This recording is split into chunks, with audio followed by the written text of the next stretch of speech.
코로나 이전의 세상으로는 더 이상 돌아갈 수 없다. 전 세계를 휩쓴 코로나19가 우리 사회에 던진 메시지입니다. 과연 코로나 사태가 종식된 이후의 현대사회는 어떻게 바뀔지, 그리고 우리는 어떻게 대비해야 할지 각 분야 전문가와 함께 살펴보고 있는데요. 오늘은 질병과 건축, 공간의 재구성이라는 주제로 유현준 홍익대 건축대 교수와 함께합니다. 안녕하세요, 교수님. 네, 안녕하세요. 사실 이게 건축하고 그 도시 구성은 좀 다르잖아요, 얘기가. 네, 사실은 뭐 어디까지가 건축이고 어디까지가 도시라고 말하기 좀 애매하게 연결되어 있긴 합니다. 네. 그래서 코로나19 이후에는 어떻게 달라질까? 왜냐하면 이제 제가 생각했던 거는 도시는 확실히 뭔가 좀 변할 것 같다는 생각이 드는데 건축 양식도 변할까? 뭐 이런 생각이 들어서 오늘 좀 여쭤보려고 작심하고 내보셨습니다. 네, 일단은 지난 9월에 스튜디오를 나오셨어요. 네. 그래서 건축 이야기를 하시면서 공유경제 얘기가 잠깐 나왔었거든요. 네. 그때 아마 제 기억에는 집값 얘기를 하다가 집도 약간 패턴이 달라지지 않겠나. 그래서 어떤 게 달라질까요? 했었는데 그때 공유경제가 이제는 굉장히 활성화가 될 거고, 그러면서 뭐 주차 공간이나 이런 것도 사실은 필요가 없어지면서 뭔가 거품이 좀 빠질 것 같다라는 식의 말씀을 하셨던 것 같아요.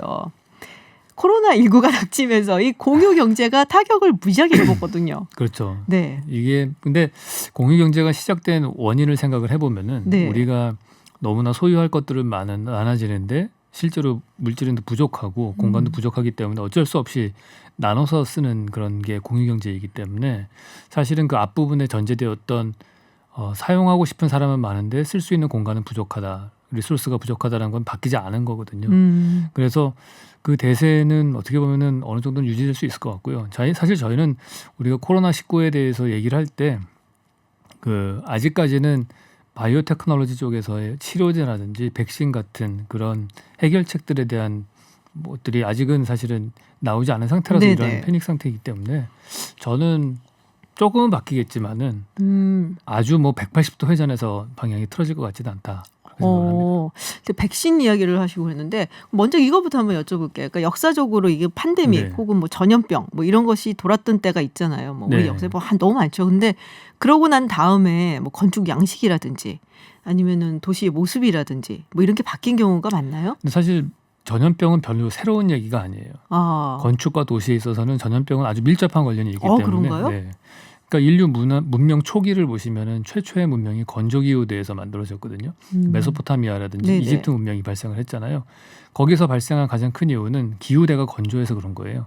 왜냐하면 건조할 때 전염병에 가장 유리한 그런 전염병이 돌지 않게끔 하기 유리한 그런 환경이기 때문에 그래서 물가에 사는 건조한 기후대가 사실은 그 두 대 조건이에요. 그러니까 강이 남북으로 흐르기 때문에 그러니까 사실은 도시 형성 자체가 전염병을 피해서 그곳에서 생겨난 것이고 그래서 문명이 거기서 발생한 거고요. 계속해서 북쪽으로 갈 때 파리 같은 데에서도 하수도를 만들어서 콜레라 같은 그런 수인성 전염병을 좀 없애는 쪽으로 피해서 갔고 그렇기 때문에 도시 형성 자체는 항상 전염병과 밀접한 관련이 되어 있고요. 지금 우리가 로마 때 한 100만 명 정도의 인구를 가진 도시였다면 지금 1000만 명 정도 되는데 1000만 명 도시가 흔해진 이유는 백신이 개발됐기 때문에 과거에는 우리가 전염병이라고 하는 문제를 항상 건축적인 방식으로 해결을 했습니다. 하수도 시스템, 상수도 시스템, 아니 기후대를 찾아간다든지. 그런데 지금은 어떻게 보면은 예방주사라는 게 나오고 나서부터는 그걸 통해서 전염병을 해결해서 장소성에 상관없이 엄청나게 규모를 키울 수 있었던 거죠. 그러니까 이게 좀 전염병이 잘 창궐하지 않을 법한 곳에 정착을 하고 또 그거에 맞춰서 전염병이 생기지 않도록 제가 그 얘기도 듣긴 했거든요. 특히 뭐 런던 같은 경우도 마찬가지로 콜레라가 창궐을 하니까 이게 도대체 어느 지역에는 많고 어느 지역에는 없고 그래서 왜 그런가 찾아봤더니 뭐 우물가에 사는 사람들은 이제 콜레라 많이 걸렸다. 그래서 상수도 하수도 이거를 막 개관을 하고 이런 얘기를 듣긴 했거든요. 근데 맞습니다. 지금 같은 경우는 사실 백신이 있기 때문에 이게 어디든 갈 수 있다는 얘기잖아요. 그렇죠. 어떤 형식으로도 만들 수가 있고. 그렇죠. 그러니까 사실 우리가 이렇게 막 엄청나게 편리하게 비행기를 타고서 빨리 지구 반대편까지 가고 하는 것도 백신이 있었기 때문에 가능한 거죠. 그렇지 않았으면은 흑사병 같은 게 돌았겠죠. 그러니까 사실 흑사병이라고 하는 것도 유럽에 전파됐던 것도 말이라고 하는 빠른 교통수단이 있었기 때문에 몽골 지역에 있던 것들이 말을 따라서 이쪽으로 지중해 쪽으로 오고 배를 타고 가서 유럽을 건너간 거잖아요. 그러니까 교통수단은 공간을 압축시키고 공간을 압축시키면은 항상 전염병은 돌게 돼 있어요. 근데 그걸 여태까지 백신으로 막았는데 여태까지 백신을 막은 거죠. 코로나 같은 경우는 백신이 없잖아요. 아직. 네, 아직 그러니까 지금 언제 이게 네. 그러면은 그 사이에 백신이 개발되기 전까지는 뭔가 좀 그럼 떨어져 살자 뭐 이렇게 되지는 않을까요? 그렇겠죠. 지금 그렇게 뭐 사회적 거리두기라든지 그게 현재로서는 우리가 전염병을 BT라는 바이오 테크놀로지 해결할 수 없으면은 그거는 공간으로 해결하는 수밖에 없어요. 아, 다시 옛날처럼 저밀도의 환경을 만들어주기 전에는 해결할 수 있는 방법이 하나도 없는 거죠. 그러니까 BT가 없으니까 다시 건축적인 공간적인 방법으로 해결을 해야 되니까 다시 옛날 시대의 라이프 스타일로 돌아가게 되는 상황이 지금이다. 이렇게 보시면 될 것 같아요. 아 그렇군요. 그럼 1000만 도시가 발생하기 시작한 게 언제부터인가요? 그러면 글쎄요, 뭐 최초의 1000만 도시가 몇 명인지 언제인지는 저도 잘 모르겠는데 네. 뭐 지금 서울도 1000만이고 그렇죠. 네 그리고 뭐 도쿄는 뭐 1700만 정도 되나요? 더 많고 그러니까 그렇군요. 사실 그 얘기를 이제 많이 봤었어요. 신문에서. 이제 네. 우리 말고 뉴욕 같은 경우, 미국에서 네. 사실 뉴욕이 가장 많이 발생을 하고 있잖아요. 근데 네. 같은 거대 도시임에도 불구하고 뉴욕하고 LA의 네. 경우는 굉장히 차이가 많이 난다. 그렇죠. 훨씬 밀접하게 밀도가 높으니까. 네, 높고 네. 그리고 이렇게 오고 가는 교통수단 자체가 좀 많이 네. 다르잖아요. 네, 네. 근데 그런 얘기를 많이 하더라고요. 그 차이가 정확하게 지적이죠. 그러니까 단위 면적당 사람이 들어가 있는 숫자가 다르고 LA는 자동차를 타고 이동하는데 여기는 지하철을 타고 이동을 하고 그러니까 고밀화된 공간 환경이 되기 때문에 전염병에는 취약할 수밖에 없죠. 이제 건축하고 이 전염병이 이렇게 밀접하게 관계가 되어 있다. 그러니까 항상 뭐랄까 이렇게 허를 찌르는 약간 그런 느낌이 되는데 교수님 나오시면 항상 그런 말씀하세요. 허를 찌르는 그런 질문들을 많이 하세요. 지금 이제 도시 이야기를 했는데 이제 집 얘기를 해보면요. 네. 지금 이제 많은 분들이 재택근무를 하신단 말이에요. 예. 그래서 그런 얘기를 들었어요. 제가 집에 있다 보니까 이렇게 자꾸 거슬리는 게 보여갖고 자꾸 인테리어도 바꾸고 네. 뭐 이런다. 네. 집 구조 같은 것도 바뀌고 그러나요 혹시? 일단은 현재 집의 상황이 네. 우리가 수용하기에 좀 버거워진 거예요, 사실은. 대략 계산을 해보면 우리가 보통 저녁 7시에 퇴근해서 그다음 아침 7시에 출근을 하잖아요. 하루에 12시간 정도를 집에서 보냈던 거죠. 깨어있는 시간을 하면 하루에 5시간밖에 안 돼요. 주말에는 뭐 24시간 있다고 하더라도. 네. 근데 지금 계속 집에 있으니까 사실은 보통 4인 가족이 방 3개짜리 아파트에 산다고 치면은 그 방 3개짜리 아파트 30평은 4명을 겨우겨우 그 정도 썼을 때 가용 가능한 공간인데 그게 한 1.5배 늘었다고 봐야 돼요. 계속 그러니까 수용 가능한 어떤 용량을 초과한 상태가 되는 거죠. 집 자체로 봤을 때는. 그렇기 때문에 거기서 받는 스트레스가 그대로 거기에 사용자들에게 전가가 되고 사람들이 훨씬 더 힘들어하는 거죠. 사실은. 그러니까 뭐 그런 거잖아요. 아파트에 이제 한 30평짜리 아파트 네 식구가 살고 있는데 어쨌든 아침 되면 아빠랑 아이들은 나가고 그렇죠. 엄마 혼자 여기 있다가 그렇죠. 뭐 들어온다고 하더라도 늦게 들어와서 네. 잠만 자고 나가니까 네. 있는지 없는지 잘 모르고. 그렇죠. 근데 이제는 4명이 복작복작하게 있는 모습을 다 보고 느끼게 되니까 네. 이게 스트레스가 많아진다. 집도 스트레스 받는 거고요. 집도 스트레스를 받는다. 그리고 공간 자체도 스트레스를 받는 거죠. 수용 가능한 걸 초과한 거니까. 거기다가 사람도 당연히 스트레스를 받겠죠. 내가 뭐 가족이긴 하지만 그 사람들하고 보내는 시간이 뭐 일주일에 토탈 한 40몇 시간 정도 됐는데 그게 100시간이 넘는 시간을 계속 보내야 되고 그거 자체가 스트레스인 거죠. 지금 되게 약간 섬찟했어요. 가족이긴 한데 일주일에 함께 보내는 시간은 한 48시간. 네. 대략 하루에 5시간. 뭐 25. 왜냐면은 가족은 항상 같이 있다고 생각을 하는데 생각해보니까 별로 같이 안 있네요. 그렇죠. 그러니까 우리가 시공간이라는 표현을 쓰잖아요. 시간과 공간을 같이 점유하고 있는 같이 쉐어한다고 볼 수 있는 거가 가족이라고 하더라도 사실은 그렇게 많지는 않아요. 근데 그거가 제도라는 걸로 묶여 있기 때문에 우리는 항상 함께 있다라고 생각하는 착각을 하는 것뿐이지 실제로는 그렇지 않은데 이 코로나가 현실을 직시하게 해주는 거죠. 원래 너희들 4명은 그렇게 같은 시간 보내기 적합한 관계는 아니야. 이제 그걸 얘기해주고 있는 거죠. 나랑 너무 비슷한 것 같고 하는 짓도 아주 꼴보기가 싫어졌고 이제는 막 그래서 그런지 그 일본 같은 경우도 그렇고 다른 유럽 국가 중에서도 이렇게 이혼하는 부부도 생긴다 그러고 그럴 수 있을 것 같아요. 네, 뭐 가정 폭력도 늘었다 그러고 이렇게 안 좋은 소식들이 들리더라고요. 네, 충분히 가능하다고 봅니다. 근데 이번 기회에 뭐 조정해 나가야죠. 뭐. 이번 기회에 조정해 나가. 네. 집을 크게 그렇다고 갈 수는 없잖아요, 지금. 네, 그렇죠. 그렇구나. 방법은 각자 방에서 나오지 않던지 뭐 지금까지는 너무 가족들의 소통만 제가 강조를 했다면 이럴 때는 저는 가장 좋은 관계는 적당한 거리를 두는 거라고 생각을 해요. 이분 가족이라도. 네, 그렇죠. 그러니까 아이들 방은 잠글 수 있게 허락해 줘야 되는 거고 뭐 하여튼 여러 가지로 자기만의 프라이버시를 존중을 해줘야죠. 그렇군요. 네. 어떻게 보면 우리가 관계를 어떻게 설정해 나가는가를 이번 기회를 통해서 네. 좀 배울 부분도 있네요. 좋은 기회라고 생각을 합니다. 이게. 네, 맞아요. 뭐 네. 항상 좀 약간의 거리가 있는 관계가 가장 좋다라는 얘기를 하는데 말만 그렇게 하고 사실 우리 네. 가족인데 하고 그냥 막 무조건 네. 뭉친 경우가 있었거든요. 그러면은 이 학교나 만약에 이제 이런 상황이 이제 좀 더 뭐 지속이 된다든지 그리고 말씀하셨던 것처럼 우리가 백신을 개발하지 않는 한 물리적인 거리두기를 통해서 지금의 상황을 헤쳐나간다면은 집에 있는 기간이 많아지고 그러면 다른 뭐 어떤 생활 공간, 뭐 학교라든지 회사라든지 이런 데의 변화는 또 있을까요? 뭐 당연히 저는 있을 거라고 봐요. 그동안은 너무나 멀게만 느껴졌던 재택근무 같은 것도 이번 기회에 많이 해봤고 네네. 온라인 수업, 원격 진료 근데 그런 것들이 뭐 굳이 안 가더라도 할 수 있는 부분이 많구나 이런 것들이 생겨나기 때문에 저는 100%다 완전히 교체될 거라고 생각하지는 않는데 뭐 한 10에서 20% 정도 아니면 유동적으로 어떻게 조율 가능하면서 원격으로 해결할 수 있는 것도 해결할 것 같고요. 그렇게 되면은 기존에 있었던 공간 중에 80%만 사용하고 20%는 사용하지 않는 거죠. 그러면 그 공간을 어떻게 다른 걸로 쓸 것이냐. 그게 제일 중요한 이슈로 떠오를 것 같아요. 어떤 걸로 다르게 쓸 수 있을까요? 글쎄요. 그게 저는 뭐 지난 시간에 제가 말했던 우리가 뭐 공짜로 머무를 수 있는 공간이라든지 아니면 이 사회가 다른 걸로 써야 되는데 여지껏 공간에 어떤 여유가 없어서 쓰지 못했던 준비하지 못했던 것들을 그런 걸로 전용해서 바꿀 수 있을 것 같아요. 그 전에 그때 이제 공원 얘기를 하셨거든요. 네, 공원 얘기도 있고 학교 같은 경우도 예를 들어서 온라인 수업으로 많이 대체가 되면은 지금 교실이 100개가 있는데 80개만 필요하다. 그럼 20개가 줄어드는 거잖아요. 그럼 그거 부숴가지고 테라스 만들고 뭐 그런 것들이 가능할 것 같아요. 저는. 근데 도시 내에서 가장 큰 문제는 비대면 상업 거래가 늘어나게 되면서 가게들이 많이 줄어들 것 같거든요. 근데 그런 상업 시설들, 오피스 면적들이 비어 있는 공간들이 생겨날 텐데 그래서 주거 시설의 어떤 재배치 같은 것도 이번 기회에 한번 고려해 봄직하다 생각을 해요. 오피스 공간이 이제 좀 네. 불필요해지면서 좀 네. 덜 필요해지면서 이거를 활용해서 주거 그렇죠. 공간의 재배치가 필요하다. 예를 들어서 뭐 뉴욕 같은 경우에 네네. 소호가 원래는 공장지대였다가 그렇죠. 공장이 다 빠져나가고 거기에 고급 주거가 들어갔잖아요. 그 빈자리에 뭐 아티스트들이 작업실로도 들어가고 그러니까 그 공간은 어떻게든 다른 걸로 쓰일 거라고요.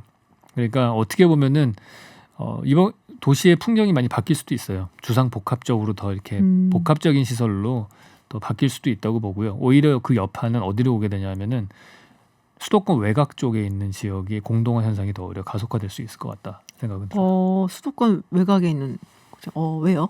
왜냐하면은 안쪽의 공간에서 비어 있는 것들이 생겨나면은 바깥쪽부터 그걸 채워 넣으려고 이동을 할 테니까. 거기 그러면 여기가 이제 자연스럽게 또 자연스럽게 비어지게 된다는 거죠. 된다. 근데 또 혹자는 그러면 아니다. 대도시가 해체될 수 있다. 전염병 때문에 뭐 쪼개지고 더 중소도시로 이사갈 수도 있을 것이다. 뭐 이렇게도 말씀하시는 분들이 있죠. 근데 역사적으로 그랬던 경험이 있었나요? 없죠. 그러니까 제가 드리고자 하는 말씀도 그겁니다. 5,000년 역사를 봤을 때 한 번도 거꾸로 간 적은 없다고 봐요. 네. 그러니까요. 로마는 항상 로마였고 파리는 항상 파리였고. 뭐 한 가지 예가 있다면 자동차와 고속도로가 나오면서 교외 지역으로 주거단지가 이동한 적은 있어요. 우리가 흔히 얘기하는 서버브라고 하는. 네, 그렇죠. 그랬다가 결국엔 다시 또 도심으로 맞아요. 오거든요. 그 이유는 우리가 아무리 비대면으로 하는 것들이 좋다고 하더라도 그것만으로는 만족하지 않거든요, 사람들이. 비대면과 대면 두 가지 기회가 있다면은 두 가지 기회를 다 가진 사람들이 더 선호해요. 그 경우를. 우리가 화상 통화로 여자친구하고 대화할 수 있다고 손잡는 데이트를 포기하지는 않잖아요. 그러니까 두 가지를 다 가지려고 할 거라고 봅니다. 그렇군요. 네, 지금 포스트 코로나 특별기획 질병과 건축 공간의 재구성이라는 주제로 유현준 홍익대 교수와 이야기 나누고 있습니다. 굉장히 뭐 흥미로운 이야기들 되게 많이 나오고 있는데요. 이건 약간 여담 같기도 하고 사실 포스트 코로나랑 관련이 있는 거는 딱히는 아닙니다만은 제가 어디선가 그런 걸 봤거든요. 그러니까 미국 뉴욕에 우리가 방금 말씀하신 소호도 그렇고 뭐 미트패킹 거리도 그렇고 이런 뒷골목 같았던 곳들이 막 발전하는 데는 예술가들의 역할이 굉장히 컸다. 라는 이야기를 많이 들었어요. 사실 홍대도 좀 그런 게 있죠. 네. 예술가들이 건너오면서 사실은 돈이 없으니까 좀 싼데 뭐 널찍한데 폴락이 또 대표적인 케이스였고 그래서 그런 데 찾아갔다가 거기가 막 뜨는 바람에 네. 네, 그게 사실 많이 있나요? 뭐 전 뉴욕 얘기만 들어갖고 뭐 전 세계적으로 거의 다 그런 것 같아요. 제가 볼 때 왜냐면 예술가들이 그지 같은 환경에서도 잘 견디거든요. 어떻게 보면 그런 열악한 환경에서 정신 세계도 되게 좀 네. 이렇게 빼이신 분들이고 네. 워낙에 그래서 그분들은 약간 어떤 환경에 영향을 받기보다는 환경을 바꾸는 사람들이잖아요. 아티스트라는 사람들은. 아 그러네요. 네. 뭔가를 자기들이 만들어내는 사람들이 크리에이터라는 사람들이라는 거는 공간도 자기들이 크리에이트할 수 있다고 생각하거든요. 그래서 사실은 준비되어 있는 곳을 가기보다는 비어 있는 곳을 가기를 선호하죠. 오히려 경제적인 이유도 물론 있겠지만은 그분들은 그걸 바꿀 수 있는 능력이 있는 분들이니까. 그래서 그런 분들은 항상 그 열악하고 비어 있는 곳에 만약에 코로나 때문에 빈 지역이 생긴다면은 거기에 제일 먼저 들어가는 분들은 아티스트일 것이다. 생각을 해요. 네. 그러면 또 거기를 중심으로 해서 또 막 발전할 수도 있는 거고요. 예. 아 그렇군요. 사실은 이제 코로나 이야기를 하면서 저는 이제 옛날 그 전염병 역사들에 관심이 되게 많이 가더라고요. 네. 뭐 이 사람들이 많이 죽었기 때문에 재밌다라고 할 수는 없겠지만 네. 그 이후에 어떻게 사회가 변했는가 이게 뭐 대변혁이다라고 이야기를 할 수 그렇죠. 있을 정도로 많은 일들이 있었고 제가 예전에 읽었던 책에서는 사실 뭐 사회를 완전히 뒤집어 놓는 그리고 불평등을 바꿔놓는 것이 이제 한 4가지 요소가 있는데 네. 전쟁, 혁명 네. 그리고 뭐 완전히 뭐 국가가 무너진다든지 그 다음에 하나가 이제 질병이었거든요. 맞아요. 하나 더 한다면 기후 변화. 기후 변화. 네. 아 우리는 이 시대에 2가지를 다 겪고 있는 거예요. 그러네요. 기후 변화도 건축에 어떤 영향을 미치나요? 그러면 엄청나죠. 아. 어떻게 보면 기후가 모든 것들의 시작인 것 같아요. 그러니까 지금 사실은 이 전염병이 자꾸 도는 뭐 10년에 한 번씩 이런 병이 도는 것도 지구 온난화 때문이라는 얘기도 있잖아요. 점점 과거에 뭐 시베리아 동토에 있던 바이러스도 나올 거고 이제 다시 녹으면서 여러 가지 바이러스들이 창궐할 거라는 얘기를 많이 하는데 사실 최초의 문명이라고 하는 것도 빙하기가 끝나면서 지구가 건조해진 지역이 생기면서 그 사람들이 물을 구하기 위해서 강가로 모여들게 되고 그러면서 집단 구성을 하게 되고 모여서 살다 보니까 땅이 부족한 거예요. 사냥하기에는. 그러니까 보통 한 사람이 먹고 살려면 수렵 채집의 시기에는 100만 제곱미터의 땅이 필요한데 농사를 지으면 500제곱미터면 먹고 살아요. 그러니까 한 2000배 정도 효율적이 되는 거거든요. 그래서 수렵 채집 경기에서 농업 경제로 바뀌고 그러면서 정착하면서 도시가 만들어졌다 이렇게 볼 수 있거든요. 그러니까 사실은 모든 출발점은 기후에서 시작한다 볼 수 있습니다. 그렇군요. 그럼 이 지금 우리가 얘기하는 이제 기후 변화 말은 굉장히 많이 하는데 지구 네. 온난화 현상이라든지 구체적으로 현대에 어떤 식의 변화가 일어나고 있나요? 기후와 관련돼서. 네, 도시와 뭐 건축에 대해서는. 그래서 현재는 우리가 기후 변화를 너무 인공적인 방법으로 인공적인 기후를 만들 수 있는 수준이 됐기 때문에 그러니까 오히려 그쪽으로 발달을 하겠죠. 날씨가 더워지면은 뭐 시원한 곳으로 이동한다기보다는 에어컨을 더 튼다든지 미세먼지가 생기면 대형 실내 쇼핑몰을 만든다든지 이런 식으로 어떤 인공적인 힘이 너무 커졌기 때문에 그런 식으로 환경을 바꾸려고 하겠죠. 다만 이제 에너지 소비가 많아지는 거죠. 자연적인 환경을 인공적인 환경으로 대체를 해나가는 퍼센테이지가 점점 늘어나는 거니까 우리 어렸을 적만 생각하더라도 선풍기 하나만 들고 살던 곳에서 지금은 내가 가는 곳마다 에어컨이 틀어져 있단 말이에요. 네. 그만큼 내가 쓰는 환경과 공간을 다 인공화시키는 작업을 하는 거니까 그만큼 다 에너지가 들어가는 거죠. 그렇군요. 사실은 이제 정치학적인 관점에서는 이제 뭐 에너지 이야기를 굉장히 많이 하거든요. 네. 환경 문제를 이제 얘기를 하다 보면은 사실 이게 에너지랑 굉장히 밀접하게 관계가 있으니까 그렇죠. 네. 환경이랑 에너지가 일종의 어떤 안보 문제가 돼가는 그런 현상을 보이고 있는데 건축과 생각해 보니까 건축 그리고 도시와도 굉장히 밀접한 관계가 있겠다라는 생각이 좀 들긴 하네요. 근데 이제 뭐 우리가 보통 뭐 전염병 얘기하면 가장 먼저 떠오르는 거 패스트거든요. 네, 예. 그렇죠. 예. 근데 그 당시에는 이제 패스트 때문에 처음에 패스트가 몰려오니까 이거 신의 이거는 저주다. 네. 그리고 막 교회로 몰려가잖아요. 네. 신앙심으로 극복하자. 거기서 막 더워지잖아요. 네, 그리고 그렇죠. 그러면서 약간 이후에 이제 지나가면서 르네상스가 오고 하면서 네. 약간 교회 권위가 무너지기 시작을 하고 네. 사람들이 글을 이제 배우기 시작을 하고 그 국가의 어떤 그러니까는 라틴어가 아닌 그 네. 나라의 언어를 상용화하면서 네. 이게 완전히 다른 민족 국가가 발생이 되고 그리고 다른 정치 시스템이 만들어지고 네. 그리고 민족 국가의 전쟁도 일어나고 혁명도 일어나고 이렇게 된 거라고들 보거든요. 네. 건축학적으로 그렇게 변화를 설명할 수 있을까요? 저는 가능하다고 봐요. 그러니까 종교가 사실은 이런 전염병에 가장 타격을 많이 받는 것 중에 하나입니다. 왜냐하면 종교는 많은 부분에 있어서 건축 공간을 통해서 권력을 만들어내거든요. 없던 권력도 건축 공간으로 만들어요. 예를 들어서 우리가 교회에 가게 되면 긴 의자가 있잖아요. 네네. 긴 의자들이 장의자라고 하는 것들이 한 10명씩 앉는 것들이 쭉 있으면은 어떤 현상이 생기냐 하면은 예배 시간에 딱 앉아 있으면은 양쪽 끝에 있는 사람 빼고 가운데 8명은 못 나가요. 아, 그렇죠. 좋으나 싫으나 계속 들어야 돼요. 그 자리에 앉아서. 그 앞에 있는 목사님을 쳐다봐야, 설교자를 쳐다봐야 된단 말이에요. 그러면 내가 2,000명 정도가 모여있는 예배당 안에서 혼자 앉아있는데 아무도 안 움직이고 다 그 사람을 쳐다보면은 저는 못 나가요. 그 사람 얘기를 들어야 돼요. 그렇죠. 그러니까 그게 쳐다보게 되는 사람, 그 사람한테 권력이 집중되게 되거든요. 아. 그래서 현대 사회에서 미디어에 노출 많이 되는 사람들, 뭐 앵커맨이 권력을 갖는 거고 SNS에 좋아요, 팔로우 숫자가 많은 사람들이 권력을 갖는 이유가 많은 사람들이 쳐다봐줘서 권력이 생기는 거예요. 근데 그거를 건축 공간적으로 만든 게 교회 건축이거든요. 근데 아까 말씀하신 대로 모여서 다 하는 걸 다 못하게 되잖아요. 전염병 그렇죠. 때문에. 요번에 그런 여러 가지 많은 문제들이 있었죠. 저희가. 그러니까 그런 거가 되면은 같은 말씀을 들어도 권위가 많이 떨어져요. 내가 굳이 그 시간에 맞춰서 어쨌든 나의 스케줄을 바꾸는 거잖아요. 시간과 장소를 모든 사람들이 맞춰서 한 곳에 모이게 하는 거는 어마어마한 파워거든요.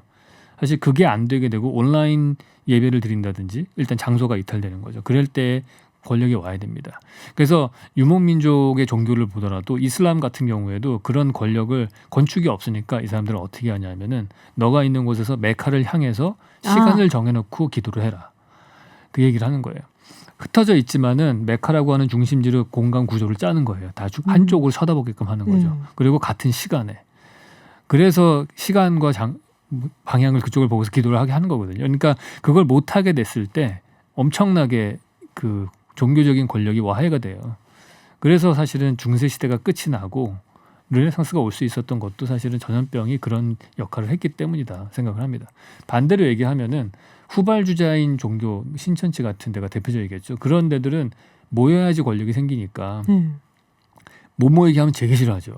이미 기득권층에 있는 사람들은 뭐 한 2달 쉬어도 상관없지만은 이쪽은 쫓아가야 되는 사람들이기 때문에 그러지 못하고 그런 종교 집단일수록 밀도를 되게 높게 만듭니다. 되게 바짝바짝 붙지 않게 하고 그게 더 많은 집중력을 뭐랄까요? 좁은 공간에 더 많이 때려 넣어서 한 방향을 보게 하는 거죠. 그럴 때 훨씬 더 많은 권력이 생기는 거죠. 굉장히 재밌는 얘기인데요. 네. 그러니까 약간 뭐랄까 이게 누군가를 바라보고 설교를 듣게 하는 어떤 강제성을 부과를 함으로써 그게 이제 권력으로 사실은 승화가 된다는 얘기잖아요. 그렇죠. 그러니까 우리가 온라인 예배를 할 때 그거 좀 한 1, 2주 온라인 예배 좀 하면 어때라고 안 믿는 분들은 쉽게 얘기를 했는데 교회 입장에서는 사실은 그때 좀 못된 소리지만 헌금 때문에 그런 거 아니냐는 얘기들도 많았거든요. 근데 그걸 차치하고 사실은 본능적으로 그게 어떻게 보면은 이 사람들이 딱 그 자리에 모여서 정해진 시간에 강제성을 띠고 바라보고 설교를 들어야지만 이 종교라는 것의 어떤 권위 체제가 유지가 된다는 말씀이시잖아요. 그렇죠. 사실은 그 모든 것들은 그 회사에도 적용되고요. 아침 9시까지 출근하는 걸 안 하게 하는 순간 수직적인 계열은 다 무너질 거라고 봐요. 사무실 자리 배치에 대한 것도 마찬가지고요. 학교도 마찬가지고 학교도 9시에 등교하는 학교와 그냥 온라인으로 수업 듣는 학교하고는 이게 완전히 권력의 위계가 그 내부 조직 내에서 완전히 바뀌게 되거든요. 사실 학교 얘기는 되게 많이 하잖아요. 이게 군대랑 똑같다. 들어가서 그러니까 딱 말씀하신 정해진 시간에 들어가서 시키는 대로 다 수업 듣고 나갈 수 있다라고 말하기 전까지 못 나가요. 사실은. 그렇죠. 종소리 듣기 전에 일어나지도 못하고 그러니까요. 화장실 갈 때 손 들고 가야 되고. 선생님 종이 꼭 하셔야지 되는 거고 굉장히 강제성을 띈 그런 공간이었고 그래서 이 온라인 수업도 그렇고 이게 이제 지금 코로나19 때문에 전염병 때문에 이제 온라인으로 많은 것을 해결을 하잖아요. 그러니까 어떻게 보면은 권위가 해체되고 있는 과정이라고 볼 수도 있겠네요. 그렇죠. 이거는 확실하게 그렇죠. 그러니까 권력이 어떻게 보면은 많이 탈중심화가 됐다고 하더라도 이 사회 내에는 보이지 않는 권력의 중심체들이 있거든요. 뭐 종교가 될 수도 있고 공영방송이 될 수도 있고 학교라는 것도 될 수 있고 여러 가지가 있잖아요. 근데 그런 것들이 해체되는 과정을 여러분이 목격하고 계시는 중인 거죠. 그래서 그게 근데 그렇게 될 때일수록 그거의 본질을 생각을 해야 돼요. 해체되면 항상 좋은 거냐? 그렇지는 않거든요. 왜냐하면 우리가 온라인이 인터넷이 발달하면서 많은 방송국들이 생겨났어요. 그래서 다양한 목소리가 나오긴 했지만은 대신에 가짜 뉴스도 많이 생성되잖아요. 그렇죠. 그런 것들을 이제 가려낼 수 있는 그 옥석을 가리는 것들이 필요한데 아직은 과도기이기 때문에 여러 가지 폐단이 많은 것처럼 학교가 새롭게 해체되고 새롭게 재구성되는 그 과정 중에서도 학교가 무엇인가에 대해서 생각해 봐야 되고 학교가 무엇인가는 또 더 깊이 들어가면 교육이 무엇인가에 대해서 생각을 해봐야 되는 거고 그럼 교육은 도대체 왜 해야 되는 거냐 우리가 지식을 전달하기 위한 거냐 아니면 애들한테 애티튜드를 가르치기 위한 거냐 태도를 가르치기 위한 거냐 학교가 가지고 있는 보이지 않는 기능 중에 우리가 놓치는 게 두 가지가 있어요. 하나는 타가소 기능이 하나 있고요. 그러니까 부모님들 대신에 애를 맡아주는 기능. 예. 두 번째는 아이들끼리 자체적으로 사회를 조직화하는 능력을 배우는 거거든요. 아까 좀 전에 오프닝 할 때 어느 고아원은 아이들끼리 룰을 만들어서 했다고 했잖아요. 그게 엄청나게 좋은 거거든요, 사실은. 그래서 저는 학생 대 선생님 비율이 너무 적은 것도 별로 안 좋다고 봐요. 왜냐하면 그러면은 선생님이 너무 학생들에게 관여를 하게 되거든요. 그래서 자치적으로 어느 정도 오거나이즈가 될 수 있는 그러한 정도 규모가 되고 그 안에서 물론 뭐 왕따라는 어떤 폐단도 있긴 하겠지만은 그런 과정을 거쳐야지만 이 아이들이 나중에 어른이 됐을 때 사회에 나가서 자기들끼리 조율할 수 있는 능력이 생기는 거니까 그게 키워지지 않는다면은 지식 전달에만 포커스를 맞추고 학교를 운영을 하면은 그렇게 만들게 되면은 이 아이들이 나중에 사회에 나갔을 때 누군가에 의해서 중앙 통제되기 되게 쉬운 사람으로 키워지는 거예요. 뭐지? 학교가 이제 아이들의 사회라고 얘기를 하잖아요. 네. 작은 사회라는데 실제로 그게 이루어지는가에 대한 의문은 항상 있어요. 네. 말씀하신 이제 두 개 기능 중에 타가소 기능을 하고 있던 건 아주 전면을 깨닫고 있고 요새 안 가요. 그래서 막 삼식이들 그렇죠. 저희 집에. 근데 그래서 정말로 사회를 아이들이 뭐 이것이 사회구나라고 일깨울 수 있고 그리고 만들어가는 그 과정에 대해서는 사실 우리가 굉장히 소홀했던 게 아닌가라는 그렇죠. 생각이 좀 많이 드네요. 상당히 소홀하죠, 우리는. 그럼 이렇게 온라인 뭐 인강 뭐 이런 식으로 되면 더 힘들어지지 않을까요? 그러니까 그거를 온라인으로 지식 전달은 된다고 하더라도 네. 아이들끼리의 사회를 구성하는 훈련을 시킬 수 있는 다른 시설들이 만들어져야죠. 뭐 유럽 같은 경우에 우리보다 수업은 훨씬 적게 하지만은 동네에 있는 스포츠 센터 같은 데들 그런 네. 역할을 하기도 하고 뭐 축구팀들이 그런 역할을 하기도 하고 그러잖아요. 그런 것들이 다양한 것들이 앞으로 생겨날 필요가 있다 생각을 합니다. 그럼 학교의 공간도 좀 바뀌어야 되지 않겠어요? 그럼 그렇게 비어 있는 공간들을 네. 그런 자체적으로 조직이 된 시설들이 와서 등록하고서 쓴다든지 뭐 여러 가지 그런 막 뭔가 이렇게 생겼다가 사라졌다는 것들이 좀 많아져야 된다고 저는 생각을 하거든요. 그러니까 왜냐하면 제가 예전에 교수님 책을 읽었을 때 학교 얘기를 많이 하셨어요. 네. 근데 제 기억에 제가 다녔던 학교도 그렇고 지금 새로 지어졌다는 학교들도 그렇고 다 네. 보면 똑같이 생겼어요. 앞에 그쵸. 딱 정문 있고 네. 그리고 운동장 있고 뒤에 건물들이 있고 그리고 창문들은 전부 다 한쪽을 향하고 있어요. 그쵸. 예. 그러니까 약간 도망가나 안 가나 이거 약간 지켜보는 느낌이 좀 실제로 고등학교 때 한번 걸려봐갖고 제가 네. 자율학습을 몰래 이렇게 땡땡이를 네. 하고 막 동아회 가다가 태구 선생님이 김치현 너 팔자로 걷지 마 이러면서 뒤에서 네. 소리를 지르시는 거예요. 그래서 항상 지켜보고 있는 거잖아요. 그렇죠. 안 바뀌었어요. 지금 시간이 얼마가 흘렀는데. 그렇죠. 감시와 통제의 공간은 그대로인 거죠. 그대로예요. 네. 이게 좀 바뀌어야 되지 않나. 그러면 이런 시대에 학교의 기능이 조금 분화가 되고 네. 또 권위도 해체가 되고 한다면은 학교의 어떤 건축적인 그 구조의 모습도 좀 달라지지 않을까요? 그렇죠. 전에도 제가 여기서 말씀드렸는지 모르겠는데 학교가 조금 더 작은 규모의 건물의 군집으로 바뀌어야 된다고 생각을 하고요. 일단 대형 건물 하나보다는 그리고 아이들이 외부 공간에 나가기에 좀 편안하게 한 금방금방 나가서 10분 쉬는 시간 동안에도 밖에 나갈 수 있게 돼야 되는 거고. 근데 그거는 우리의 사회 학교라고 하는 시스템이 기존의 것이었을 때 건축 공간적으로만 바꿀 수 있는 한도 내에서의 제한이었고요. 근데 지금은 이제 학교의 더 근본적인 부분까지 건드리잖아요. 그러니까 굳이 수업을 학교에 와서 들어야 되냐? 그렇죠. 이런 얘기까지 하잖아요. 그러니까 그런 것들이면은 더 혁신적으로 바뀔 수도 있겠죠. 이렇게 머릿속으로 생각하고 계신 거 없으세요? 저는 그냥 학교 건물이 다 흩어져 가지고 도시 전체 점점이 바뀌었으면 좋겠어요. 그러니까 뭐 내가 수업 하나 들을 때 내가 원하는 때 가가지고 내 동네에 있는 어디에 가서 무슨 위워크 같은 데를 렌트해서 쓸 수도 있고요. 네네. 그거를 어느 학생들에게 지금은 이제 자기 집에서 하는 것도 자기 컴퓨터가 없어서 못하는 친구들이 있잖아요. 그렇죠. 그러면은 모든 아이들에게 다 어쨌든 온라인 쇼핑으로 빠져나가는 빈 공간들에 되게 새틀라이트 학교들을 많이 만드는 거예요. 그럼 내가 원하는 곳에 언제든지 가서 로그인을 해가지고 수업을 들을 수만 있으면 되잖아요. 그게 굳이 우리 동네일 필요도 없고 내가 가족들과 여행을 갔으면 그 동네에 있는 학교에 갈 수도 있는 거고 그럼 체육 수업을 할 때도 그 동네에 있는 애들하고 놀면 되는 거잖아요. 그러니까 학교라고 하는 공간을 되게 유동적인 어떤 소프트웨어적으로 본다면은 사실은 얼마든지 재구성 가능하다고 생각을 해요. 굉장히 파격적인 제안을 지금 해주셨습니다. 네. 네, 제가 또 기억에 남는 부분이 인터뷰에서 그 당시에 그 뉴욕 얘기를 하셨던 것 같아요. 네. 상점이 많다. 걸어다니면서 볼거리가 많다. 그래서 더 걷는 거리가 된다. 네. 네, 이런 말씀을 하셨는데 요새 같은 때는 사실 비대면. 큰일 나죠. 네. 네. 그래요. 뭐 그러니까 막 이런 얘기 더 나오잖아요. 스마트 시티. 네.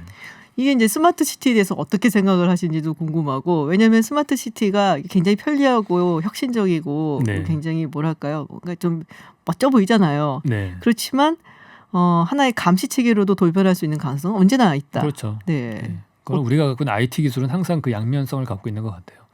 이번에 방역도 IT와 BT를 이제 합쳤을 때 효과적이었지만 그만큼 우리의 프라이버시는 많이 없어진 부분들도 분명히 있고요.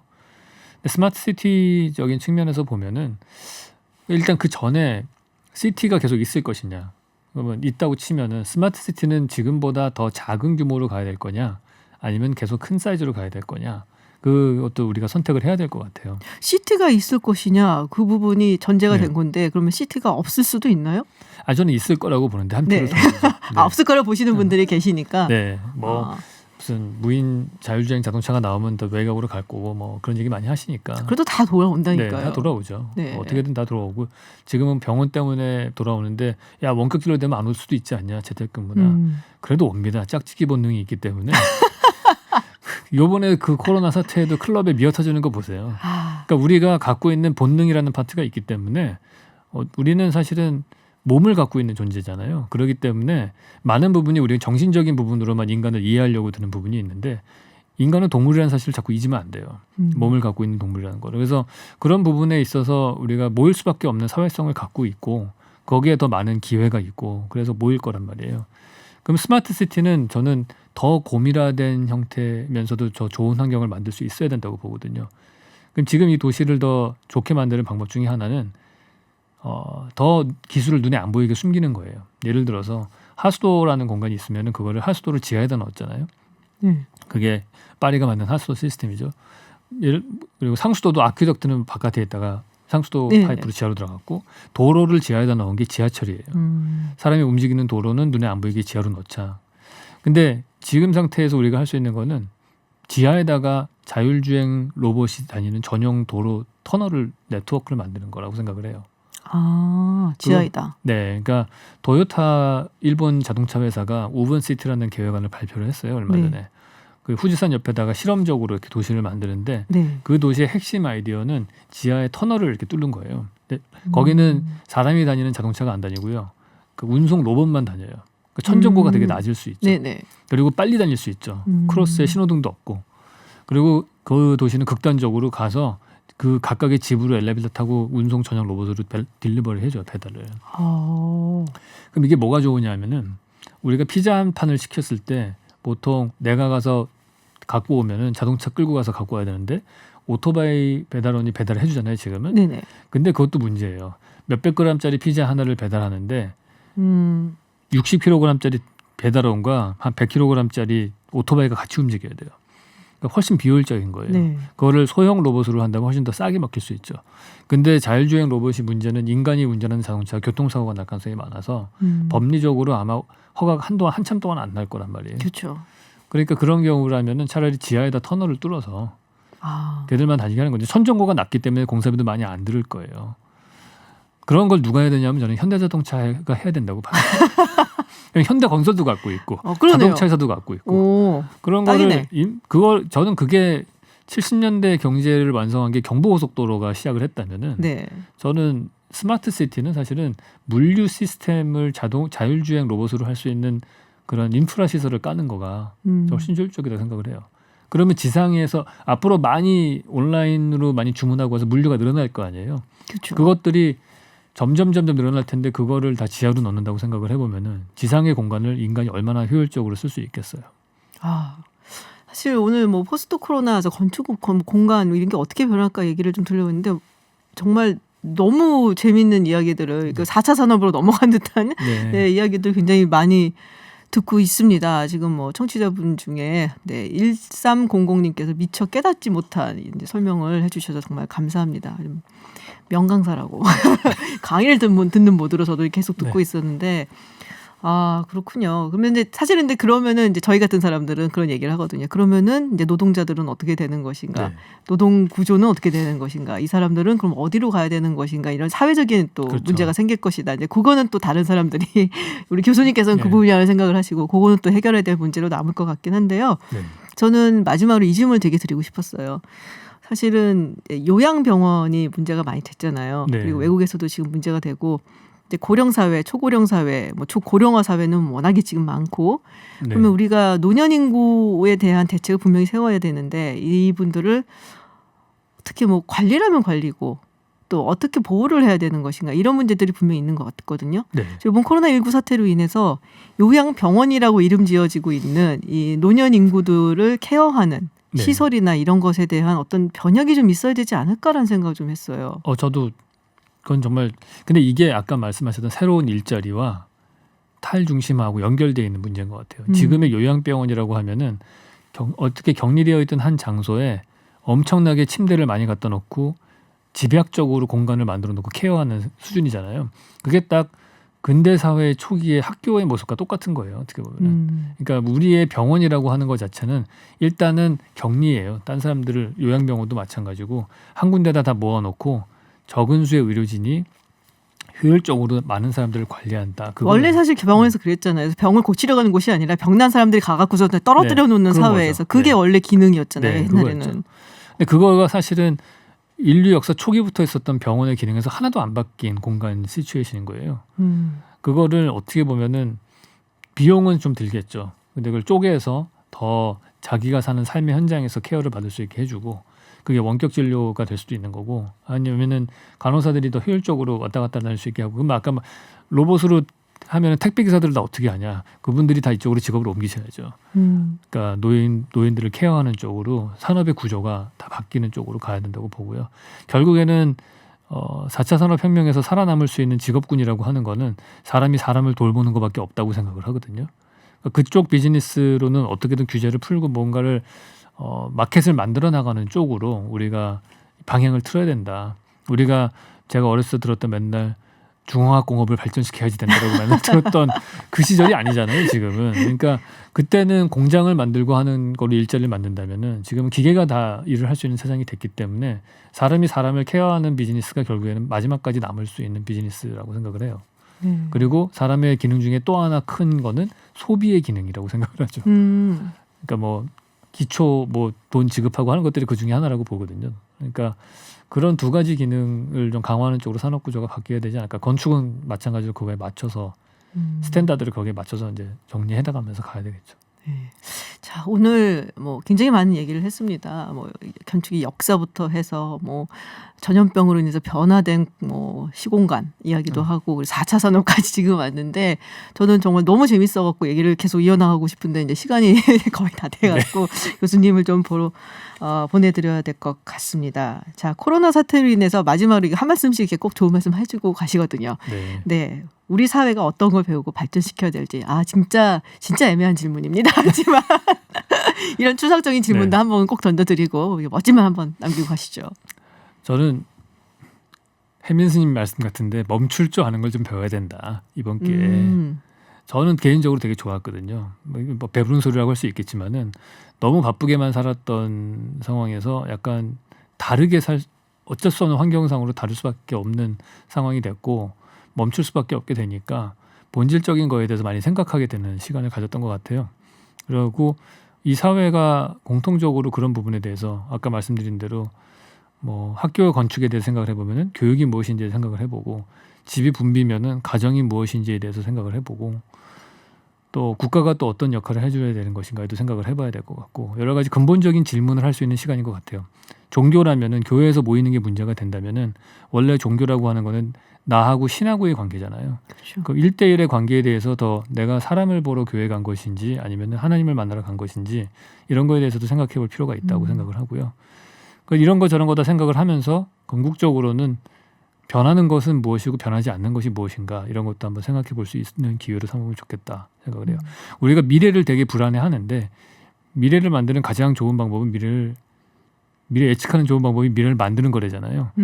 그러니까 미래를 근데 제대로 만들려면은 변하는 것과 변하지 않는 것을 구분하는 게 꼭 필요하다 생각을 합니다. 아, 진짜 좋은 말씀이십니다. 사실 저도 이번 기회에 이제 아이들하고 네. 본의 아니게 시간을 굉장히 많이 보내게 됐잖아요. 그래서 근데 좋더라고요. 네. 네, 제가 놓쳤던 그런 아이들의 새로운 면모도 보게 되고, 그렇죠. 네, 저는 물론 이제 스트레스를 받는 관계라고도 네. 말씀을 하셨지만 개인적으로는 상당히 좋은 시간을 보내고 있어서 좀 가정이라는 것이 이렇게 소중하구나라는 것을 새삼 느낄 수 있는 시간이기는 했어요. 네, 지금 네, 청취자분들께서 문자도 많이 보내주셨는데 채소 먹는 야옹이님. 올해 들어 초대한 게스트 중에 가장 빛나는 설명이라고 으뜸 칭찬을 주셨습니다. 오늘만 들으신 것 같아요. 그리고 설탕 한 스푼님께서 공간의 시각에서 보니까 정말 새롭고 재밌다라는 문자 보내주셨습니다. 저도 오늘 굉장히 다양한 이야기들을 굉장히 재밌게 또 나눠봤습니다. 오늘 말씀 정말 고맙습니다. 네, 감사합니다. 네, 지금까지 유현준 홍익대 건축대 교수와 이야기 나눴습니다.